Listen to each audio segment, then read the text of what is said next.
இப்போ நான் எங்கே இருக்கேன்னா ஒரு எடிட்டிங் ஆஃபீஸில் இருக்கேன். என்னோடய சேனலை வந்து இங்கே தான் இவங்க தான் எடிட் பண்ணி கொடுக்குறாங்க எனக்கு. என்ன சேனல்னால் தார் விலாகர்னு ஒரு சேனல் வச்சுருக்கேன். இங்கே வந்தப்போ ஒரு தம்பி வந்து ஒரு டாக்டரோட வீடியோ வந்து எடிட் பண்ணிகிட்டு இருந்தார். நான் அதை வந்து பார்த்தேன்.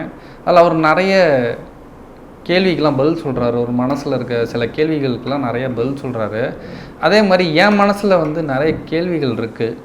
ஸோ அதை உங்கள் சார்பாகவும் வந்து நான் அவர்கிட்ட கேட்கலான் இருக்கேன். அவர் ஆக்சுவலாக எடிட்டர்கிட்ட சொன்னேன், நீங்கள் வேணா கேள்வி கேளுங்க, நான் டாக்டர்கிட்ட வந்து கேட்டு சொல்கிறேன் அப்படின்னு சொல்லியிருக்காரு. ஸோ என் மனசுலையும் இருக்குது, உங்கள் சார்பாகவும் நான் அதை கேட்குறேன். ஸோ டாக்டர் வந்து என்ன சொல்கிறான்னு பார்ப்போம். நான் ஃபஸ்ட்டு வந்து கேள்வியை வந்து சொல்கிறேன்.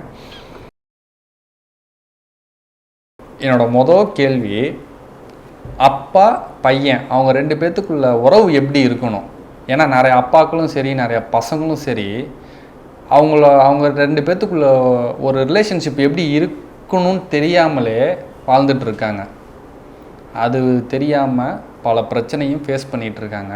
ஸோ எனக்கு முக்கியமாக இது எப்படி இருக்கணும்னு நான் தெரிஞ்சுக்கணும். ஸோ இதை ஃபஸ்ட்டு நீங்கள் சொல்லிட்டீங்கன்னா நிறையா அப்பாக்களும் சரி பசங்களும் சரி ஒருத்தர் புரிஞ்சுக்கிறதுக்கு ஒரு நல்ல ஒரு வாய்ப்பாக இருக்கும். அப்பா பையன் உறவு எப்படி இருக்கணும் அப்படின்னா, இது ஒரு இயற்கையான உறவு. சிறு வயதுலேருந்து அப்பா வந்து அம்மாவுக்கு அடுத்தபடியாக ஒரு கேரர். அது குழந்தைக்கு என்ன தேவைப்படும், அதோட பாதுகாப்பு எப்படி, அதோட தேவைகள் என்ன அப்படின்னு புரிஞ்சு நடந்துக்கக்கூடிய ஒரு தேவையுள்ள ஒரு மனிதர் தான். முக்கியமான பங்கு தான் அப்பாவுக்கும் இருக்குது. அந்த உறவில் வந்து பார்த்திங்கன்னா பரிமாணம், அதாவது குழந்தையோட வளர்ச்சிக்கு ஏற்ற பரிமாணத்துக்கு ஏற்ற மாதிரி உறவுகளும் மேம்பட்டுக்கிட்டே தான் இருக்கணும். சிறு வயதில் வந்து குழந்தையோட முதிர்ச்சிக்கு ஏற்ற மாதிரி குழந்தைகள் நடந்து கொள்வாங்க. அதற்கேற்ற மாதிரி அப்பா வந்து தேவையான விஷயத்தை சொல்லி கொடுத்து கண்டித்து அப்படின்னு வளர்த்துக்கிட்டே வருவாங்க. ஆனால் ஒரு கட்டத்தில் குழந்தைகள் வளர்ந்து 10 பருவத்தை அடையும் போது அவர்களுக்கு நிறைய தேடல்கள் இருக்கும், புது புது சிந்தனைகள் வரும், புதிய விஷயங்களை ட்ரை பண்ணி பார்க்கணுன்னு அவங்களுக்கு தோன்றிக்கிட்டே இருக்கும். அப்படிப்பட்ட நேரத்தில் அப்பா வந்து ஒரு கைடன்ஸாக ஒரு கைடாக தான் இருக்கணும் ஒழிய ஒரு தடையாக இருக்கக்கூடாதுன்னு தான் என்னோடய விருப்பம். அதாவது சில நேரங்களில் குழந்தைகள் வந்து தவறு தான் பண்ணுவாங்க அப்படின்ற ஒரு கண்ணோட்டத்திலேயே பார்த்து அவர்களை இறுக்கமாக நெருக்கி பிடிக்கும் போது பார்த்திங்கன்னா அவங்களுக்கும் அப்பாவுக்கும் பையனுக்குமான உறவில் ஒரு இறுக்கம் ஏற்படும், பிளவு ஏற்படும்.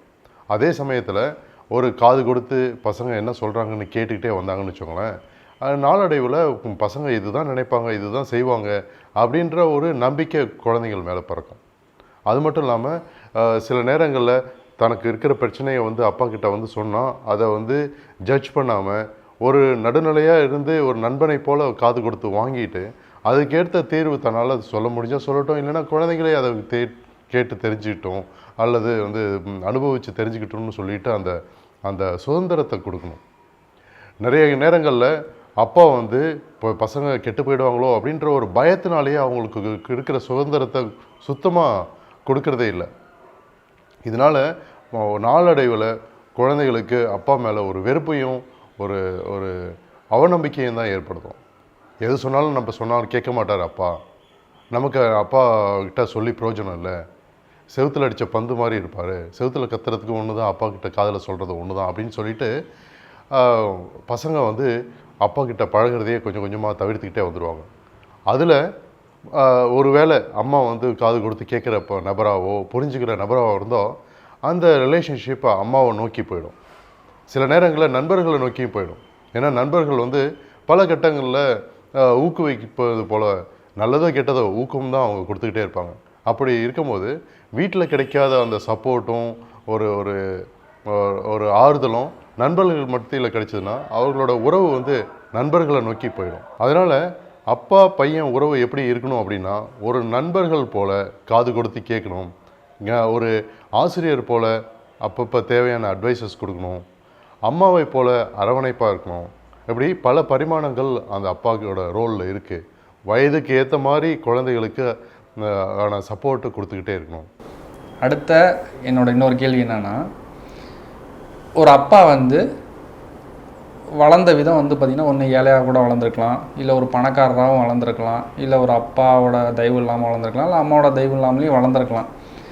ஆனால் அவரோட பையன் வந்து ஒரு மெச்சூரிட்டி ஆகி அவனுக்கு பிடிச்ச மாதிரி ஒரு லைஃப் வாழலான்னு போகிறப்ப அவங்க அப்பா என்ன பண்ணுறாருன்னா, அந்த லைஃப் வாழக்கூடாதுன்னு சொல்லாமல் அவன் போகிற சைடெல்லாம் இப்படி நீ பண்ணக்கூடாதுன்னு தடுக்கிறாங்க. ஆனால் அவனுக்கு தெரிய மாட்டேங்குது, அவங்க அப்பா வந்து அவர் வாழ்ந்த மாதிரியே தான் நம்மளையும் வாழணும்னு எதிர்பார்க்குறாருன்றது அந்த பையனுக்கும் புரிய மாட்டேங்குது. ஏன் நிறைய அப்பாக்கள் இந்த மாதிரி வந்து பையன் வந்து என்னைய மாதிரி வாழணும்னு ஏன் நினைக்கிறாங்க? அதுக்குன்னு அவர் நல்லவராக தான் இருந்திருப்பார், அவரோட லைஃப் ஸ்டைலை சொல்கிறேன்.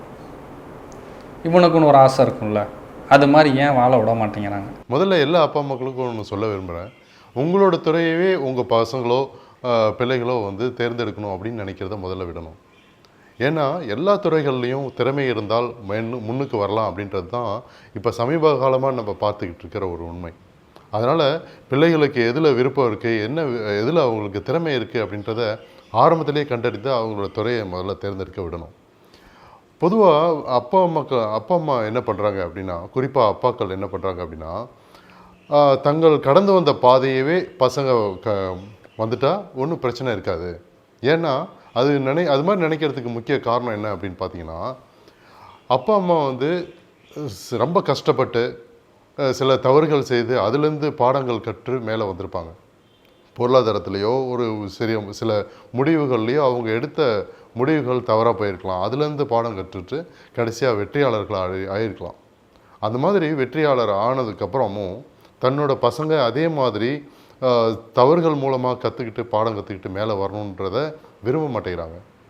அதை எவ்வளோக்கு எவ்வளோ அதை தவிர்க்க முடியுமோ அவ்வளோக்கு எவ்வளோ தவிர்க்க நினைக்கிறாங்க. அதுவே பசங்களுக்கு பெரிய தடையாக இருக்குது. ஏன்னா ஒரு சவால்களை எதிர்கொள்ளும் போது தான் வாழ்க்கையில் பல படிப்பினைகள் கிடைக்கிது, அதுலேருந்து முன்னேற்றமும் கிடைக்கிது. அந்த படிப்பினையை பசங்களுக்கு கற்றுக்கணும் அப்படின்னு நினைக்கிறத விரும்பாமல் தான் செய்த தவிர செய்யவே கூடாது, அதே மாதிரி தான் செஞ்சதை மட்டும்தான் செய்யணும் அப்படின்ற மாதிரியான வற்புறுத்தலை குழந்தைங்க மேலே வைக்கிறாங்க. அதனால் என்ன ஆகுது அப்படின்னா, பசங்களுக்கு ஒரு விரக்தியும் ஏண்டா நமக்கு அப்பா இவ்வளோ சுதந்திரம் கொடுக்க மாட்டேங்கிறாருன்ற ஒரு கோபமும் தான் அவங்களுக்கு ஏற்பட்டுருக்கு. அதனால் உங்களோட பாதைகள் கரடுமுரடாக இருந்தாலும் கடைசியில் வெற்றியை நோக்கி செல்கிற மாதிரி குழந்தைகள் தேர்ந்தெடுக்கிற பாதைகளும் வெற்றி அடையுன்ற ஒரு முழு நம்பிக்கையை அவங்கள வச்சு அவங்களோட அந்த முடிவுக்கு அவங்களையே பொறுப்பேற்கிற மாதிரி செஞ்சுருங்க. நிறைய அப்பாக்கள் வந்து நல்ல வசதியாக சில அசட்டெல்லாம் சேர்த்து வச்சுருப்பாங்க. அந்த பையனும் அவங்க அப்பாவோட நாலேஜ் இல்லாமல் படித்து முடிச்சுட்டு அவனுக்கு ஏற்ற ஒரு வேலையில் போய் ஓரளவுக்கு வந்து போயிட்டுருப்பான். பட்டு சம்பாரிச்சிட்ருப்பான். அந்த சம்பாரிச்சிட்ருக்கப்ப அவனுக்கு ஒரு அமௌண்ட்டை கொடுத்து, இந்தா நீ இன்னும் கொஞ்சம் டெவலப் ஆகி வா, நான் சம்பாரித்து வச்சுருக்கேன் அப்படின்னு சொல்லி அப்பாக்கள் வந்து கொடுக்காம அந்த பையன்ட்டு என்ன சொல்கிறாங்கன்னா, நான் போனதுக்கப்புறம் அதெல்லாம் நீ எடுத்துக்க. இவர் போகிறப்ப அந்த பையனுக்கு வயசு வந்து பார்த்திங்கன்னா ஒரு 45 இருக்கும்.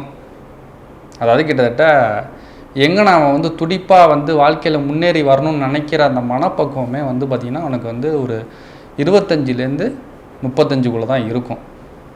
45-50 வயசில் வந்து நீ எல்லாத்தையும் வச்சுக்கன்னு சொல்கிறாரு. அவன் வாழ்கிறப்ப கொடுக்க ஏன் மனசு வர மாட்டேங்குது? இவர் போனதுக்கப்புறம் அது அவனுக்கு தான் வரும்னு அவனுக்கே தெரியும்.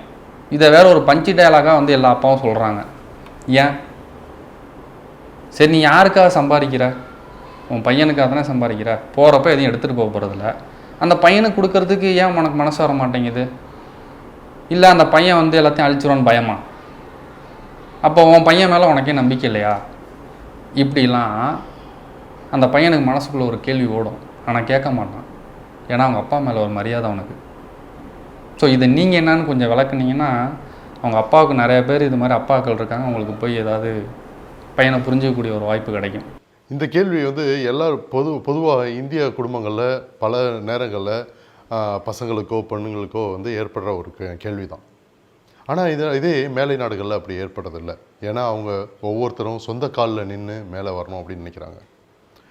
அதே மாதிரி தான் இந்திய குடும்பங்கள்லேயும் சொந்த காலில் மேலே வரணும்னு நினைத்தாலுமே அப்பாவால் உதவி பண்ண முடிஞ்சால் அது பண்ண வேண்டியது தானே அப்படின்னு ஒரு சென்ஸ் ஆஃப் என்டைட்டில்மெண்ட் அவங்களுக்கு இருக்குது.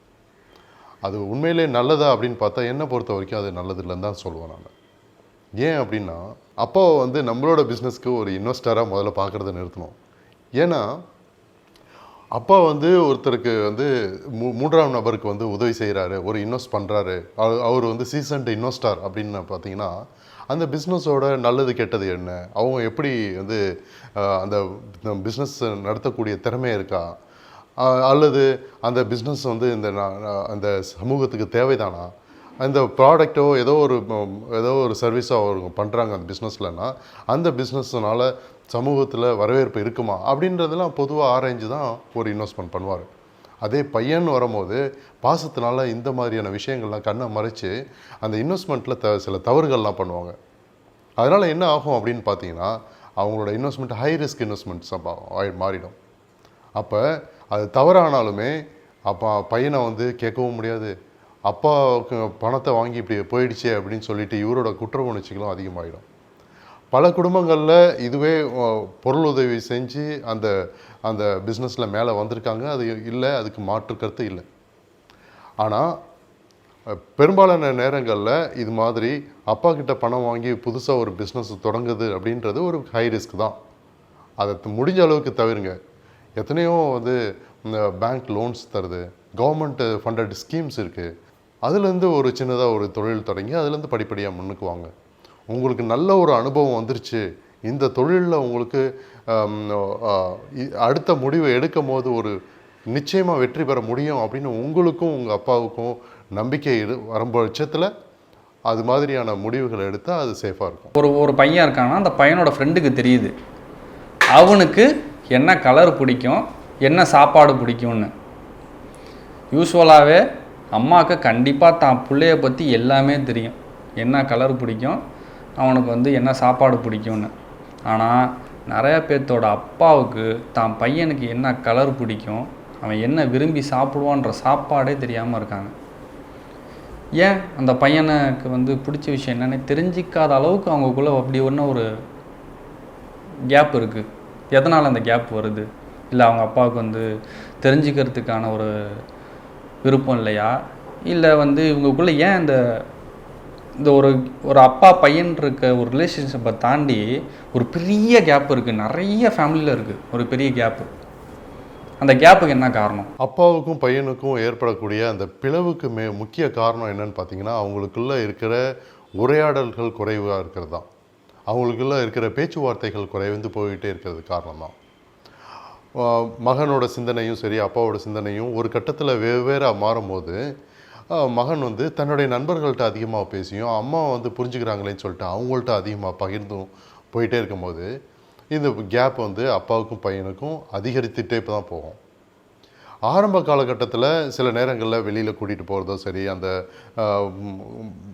கடை தெருவுக்கு கூட்டிகிட்டு போய் வாங்கி கொடுக்கறது, புது இடங்களுக்கு போய் ஊர் சுற்றி பார்க்குறது போதெல்லாம் பையனுக்கு என்ன பிடிச்சது, என்ன வாங்கி தரலாம் அப்படின்னு சொல்லிட்டு அப்பாவும் பையனும் ஒரு நல்ல உறவுகளாக இருந்துகிட்டே இருக்கும். ஆனால் நாளடைவில் அந்த வளர்ச்சி ஏற்படும் பொழுது பையனுக்குன்னு ஒரு தனி வெறுப்புன்னு ஏற்படும் பொழுது அதை அப்பா கிட்ட சொன்னால் அப்பா எப்படி எடுத்துப்பார் அப்படின்ற ஒரு சந்தேகம் பையனுக்கும். என்னடா நம்மளை தோளுக்கு மீறி வளர்ந்துட்டானே, இப்படிலாம் நினைக்கிறானேன்னு அப்பாவும் ஒரு ஜட்ஜ்மெண்ட்டில் நினைக்கும் போது அப்பாவுக்கும் பையனுக்கும் உள்ள உரையாடல் வந்து குறைந்து அதில் வந்து பெரிய கேப் ஒழுகுது. அதுலேயும் பசங்க சில நேரங்களில் தவறு செஞ்சிட்டாங்கன்னு வச்சுக்கோங்களேன், எங்கேயோ அப்பாவுக்கு தெரியாமல் அம்மாவுக்கு தெரியாமல் ஏதோ ஒரு சின்ன தவறு செஞ்சுட்டா அந்த தவறோட குற்ற உணர்ச்சினால் மேலும் மேலும் அந்த தவறுகளை மறைக்கிறதுனாலையோ, சில இப்போ எப்படி சொன்னால் அப்பா எப்படி எடுத்துப்பாங்க அப்படின்னு சொல்லிட்டு ஒரு பெரிய ஒரு குற்ற உணர்ச்சியில் ஒரு டயலமானாலையும் வெளியில் சொல்லாமல் தனக்குள்ளேயே மறைச்சி வச்சுறாங்க. இதனால் நாளடைவில் அப்பாவுக்கும் பையனுக்கும் உள்ள உறவு வந்து கேப் விழுந்துக்கிட்டே இருக்குது. இதற்கு என்ன தீர்வு அப்படின்னு பார்த்தீங்கன்னா, முதல்ல சரியோ தவறோ நல்ல மனம் விட்டு பேசுங்க. தவறுன்னு சொன்னால் அது வந்து அப்பா அம்மாவுக்கு தெரியாத ஒரு தவறை வந்து தவறாக நீங்கள் தொடர்ந்து பண்ணிட்டு இருந்தீங்கன்னா அது பெரிய ஒரு சிக்கலில் தான் போய் முடியும். அதாவது தவறோ சரியோ முதல்ல அப்பா அம்மா கிட்ட பேசி பழகி அவங்களுக்கு புரிய வைக்க முயலுங்க. அதையும் மீறி அப்பா வந்து சில நேரங்களில் புரிந்துக்காமல் நடந்து கொண்டு இருந்தாங்கன்னா அம்மாவிட்டமாவது உங்களோட மனதை விட்டு பேச தைரியம் வரவழைச்சிக்கோங்க. பெரும்பாலான வீடுகளில் வந்து அப்பா வந்து தன்னோட கடமை வந்து சம்பாதிக்கிறது மட்டும்தான், வெளியில் போய் அலுவலகத்துக்கு போகிறது மட்டும்தான் அப்படின்னு நினச்சிட்டு இருக்காங்க.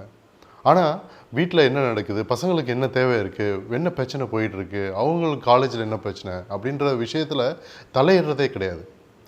இதனால் சில நேரங்களில் வந்து அப்பா வந்து என்ன நினச்சிட்டு இருக்காரு, எல்லாம் மனைவி பார்த்துப்பா, பசங்க வந்து அம்மா பசங்க எல்லாம் அது சொல்லிடுவாங்க, அது பார்த்துக்கும் அப்படின்னு சொல்லிட்டு வீட்டில் அவர்கள் பெரும்பாலான நேரங்களில் இந்த மாதிரி உளவியல் பிரச்சனைகளில் தலையிடுறதே கிடையாது.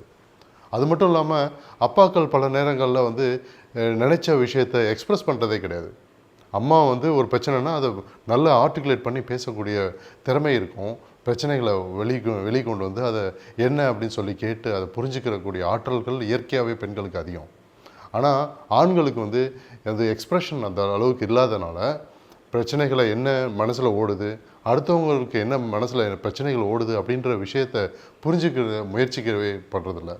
அதுவும் இல்லாமல் அலுவல்களில் ஏற்படக்கூடிய பல நேரங்களில் இருக்கிற சிக்கல்கள், தொந்தரவு, அதில் ஏற்படுற இன்னல்கள் போன்ற விஷயங்களெல்லாம் மனசில் போட்டு பாரமாக வச்சுட்டு வீட்டுக்கு வரும்போது வீட்டில் நடக்கிற பிரச்சனைகளை நடுநிலையோடு இருந்து பார்க்குறதுக்கு அவங்களுக்கு நேரம் இல்லாமல் போயிடுது. சில நேரங்களில் அம்மா வந்து பசங்களை வந்து கட்டுக்கோப்பாக வச்சுக்கணும், பசங்களை வந்து ஒரு பயத்தோட கட்டுப்பாடோடு வைக்கணும் அப்படின்றதுக்காக அப்பாக்களை வந்து ஒரு பெரிய ஒரு டெரர் பாயிண்ட்டாகவே வச்சுருக்காங்க. அப்பா வந்துடுவாரா, அப்பா கிட்ட சொல்லிடுவாண்டா, அப்பாவுக்கு கோவம் வந்துடும்டா அப்படின்னு சொல்லிட்டு பசங்க செய்கிற தவறுக்கெல்லாம் அப்பாவை ஒரு பூதாகரமாகவே காமிச்சு வளர்க்கும் போது ஏதாவது ஒரு பிரச்சனை அப்படின்னா அப்பா கிட்ட சொல்கிறத விட அம்மா கிட்ட சொல்கிறதுக்கு தான் அவங்க கம்ஃபர்டபுளாக ஃபீல் பண்ணுறாங்க.